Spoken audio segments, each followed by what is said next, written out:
வணக்கம். இன்னைக்கு நம்ம ஒரு சர்ப்ரைஸான ஆனா ரொம்ப பவர்ஃபுல்லான ஒரு ஸ்டோரியை பார்க்க போறோம். இந்திய திரையுலகத்துல தன்மானத்துக்கும் கொள்கைக்கும் பெயர் போன ஒரு மாபெரும் ஆளுமையை பத்தி தான் பேச போறோம். அவங்க தான் பழம்பெரும் நடிகை சுசித்ரா சென். இன்னைக்கு அவங்களோட நினைவு நாள். இவங்க வெறும் ஒரு நடிகை மட்டும் கிடையாது, தன்னோட வாழ்க்கையில எதற்காகவும் யாருக்காகவும் சமரசம் செஞ்சுக்காத ஒரு சகாப்தம்.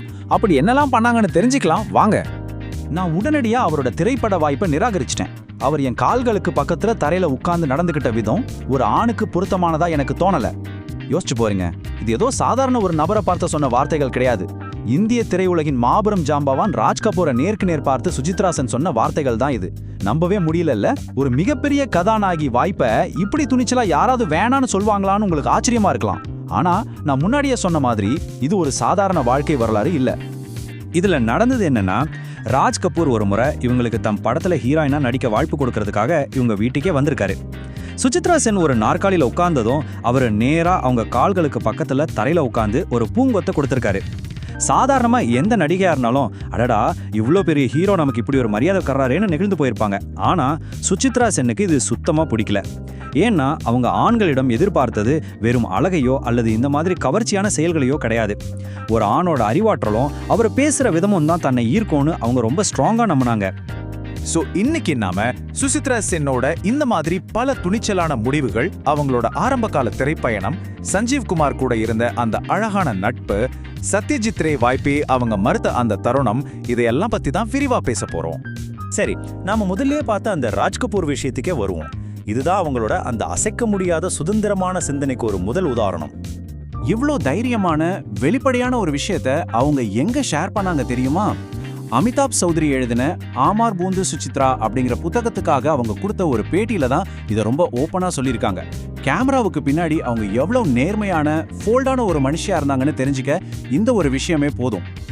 ஓகே, இவ்ளோ கெத்தான ஒரு ஆளுமை உண்மையிலே எங்கிருந்து வந்தாங்க, அவங்க கரியர் எப்படி ஆரம்பிச்சதுன்னு இப்ப கொஞ்சம் திரும்பி பார்ப்போம். அவங்க பிறந்தது ஏப்ரல் 6, 1931 சிராஜ்கஞ்ச் அப்படிங்கிற இடத்துல. அந்த இடம் இப்போ பங்களாதேஷ்ல இருக்கு. 1952 ஷேஷ்கோதாய் அப்படிங்கிற படத்துல தான் முதலா நடிக்க ஆரம்பிச்சாங்க. ஆனா துரதிர்ஷ்டவசமா அந்த படம் ரிலீஸ் ஆகவே இல்லை. இருந்தாலும் அவங்க அதோட முடங்கி போகல. 1953 வந்த 7 நம்பர் கைதி படம் மூலமா சக்சஸ்ஃபுல்லா அறிமுகமானாங்க.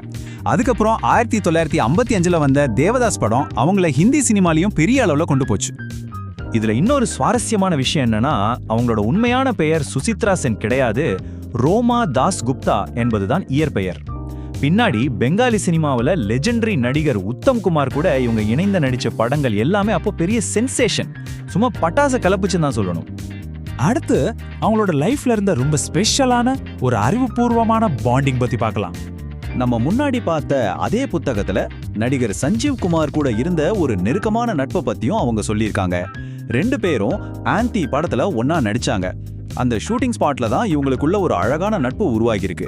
இந்த நட்பு எவ்வளோ ஸ்ட்ராங்னா, சஞ்சீவ் குமார் எப்ப கொல்கத்தா வந்தாலும் சுசித்ரா சென்னை உங்க வீட்டுல போய் சந்திக்காம திரும்பவே மாட்டாராம். அந்த அளவுக்கு ஒரு ஆழமான நட்பு அது. இந்த ஸ்லைட்ல ஒரு முக்கியமான விஷயத்தை நீங்க கவனிக்கணும். ஆந்தி படம் வெறும் ஹிட் படம் மட்டும் கிடையாது, அவங்க கெரியர்லயே அது ஒரு பெரிய மைல்கல். அதுக்கப்புறம் 1976ல தத்தா, 1978ல பிரணய பாஷான்னு 2 பெங்காலி படங்கள் நடிச்சாங்க. இந்த படங்கள் எல்லாமே அவங்களோட அந்த சினிமா பயணத்துல ரொம்ப பவர்ஃபுல்லான கடைசி அத்தியாயங்களா அமைஞ்சது. இப்போ இன்னொரு மாசான ஒரு இன்சிடென்ட் பத்தி பார்க்கலாம். உலகமே கொண்டாடுற ஒரு மாபெரும் இயக்குனர் சத்யஜித் ரேவோட வாய்ப்பையே இவங்க மறுத்த கதை தான் இது. இந்த சிச்சுவேஷனை கொஞ்சம் இமேஜின் பண்ணி பாருங்க. சத்யஜித் ரே தன்னோட படத்துல நடிக்க சுசித்ரா சென்னுக்கு கூப்பிடுறாரு. ஆனா ஒரே ஒரு கண்டிஷன் போடுறாரு, அந்த குறிப்பிட்ட டைம்ல நீங்க என்னோட படத்துல மட்டும்தான் நடிக்கணும், வேற எந்த படத்துலயும் நடிக்க கூடாதுன்னு சொல்றாரு. ஆனா நிஜம் என்னன்னா, அவங்க ஏற்கனவே வேற சில படங்களுக்கு டேட்ஸ் கொடுத்திருந்தாங்க. ஒரு பக்கம் சத்யஜித் ரே மாதிரி ஒரு லெஜெண்ட் வாய்ப்பு, இன்னொரு பக்கம் தான் கொடுத்த வாக்கு. அவங்க என்ன முடிவு எடுத்திருப்பாங்கன்னு நினைக்கிறீங்க? அவங்க ரொம்ப கிளியரா சொல்லிட்டாங்க, சத்யஜித் ரே படத்துல நடிக்கிறது ரொம்ப பெருமையான விஷயம்தான், ஆனா அதுக்காக நான் ஏற்கனவே வாக்கு கொடுத்த மத்த இயக்குனர்களையும் தயாரிப்பாளர்களையும் ஏமாத்துறது தப்பு, அவங்களுக்கு நான் கொடுத்த உறுதிமொழியை மீறது எந்த விதத்திலையும் சரியில்லைன்னு சொல்லிட்டாங்க. தான் கொடுத்த ஒரு சின்ன வாக்குக்காக அவ்வளோ பெரிய பிரஸ்டீஜியஸான வாய்ப்பை அசால்ட்டா விட்டுட்டாங்க. இதுதான் அவங்களோட கேரக்டர். சரி, இப்போ அவங்களோட கடைசி காலகட்டம் எப்படி இருந்துச்சு, அவங்க எப்படி தான் சொந்த விதிமுறைகள் படியே சினிமாவை விட்டு வெளியேறினாங்கன்னு பார்க்கலாம். 1978 வந்த பிரணய பாஷா படத்துக்கு பிறகு ஒரு செகண்ட் கூட யோசிக்காம மொத்தமா சினிமாவில இருந்து விலகிட்டாங்க. அந்த புகழின் உச்சியில இருக்கும்போதே தன் தனிப்பட்ட வாழ்க்கைக்கும் குடும்பத்துக்கும் மட்டும்தான் இனிமே முக்கியத்துவம் முடிவெடுத்துட்டாங்க. புகழுக்காக அலையாம நான் எப்போ வெளியே போகணும்னு நான் தான் முடிவு பண்ணுவேன்னு கெத்தா விலகுனாங்க. இந்திய சினிமாவில் யாருமே தொட முடியாத, எவராலும் அசைக்க முடியாத ஒரு இடத்தை தனக்காக உருவாக்குன சுசித்ரா சென் 2014 வருஷம் இதே ஜனவரி 17ஆம் தேதி தான் காலமானாங்க. இன்னைக்கு அவங்களோட நினைவு நாள். வரலாற்றுல ஒரு மாபெரும் இடத்தை பிடிச்ச அந்த அற்புதமான கலைஞரை இன்னைக்கு நாம ரொம்ப மரியாதையோட நினைவு கூறுவோம். ஃபைனலா ஒரு சின்ன கேள்வி. சுசித்ரா சென் மாதிரி தன்னோட கொள்கைக்காகவும் சுயமரியாதைக்காகவும் மாபெரும் திரைப்பட வாய்ப்புகளை கூட ஒரு துளி தயக்கமும் இல்லாம தூக்கி போடுற துணிச்சல் இன்னைக்கு இருக்கிற திரையுலகத்துல யாருக்காவது இருக்கான்னு கொஞ்சம் யோசிச்சு பாருங்க.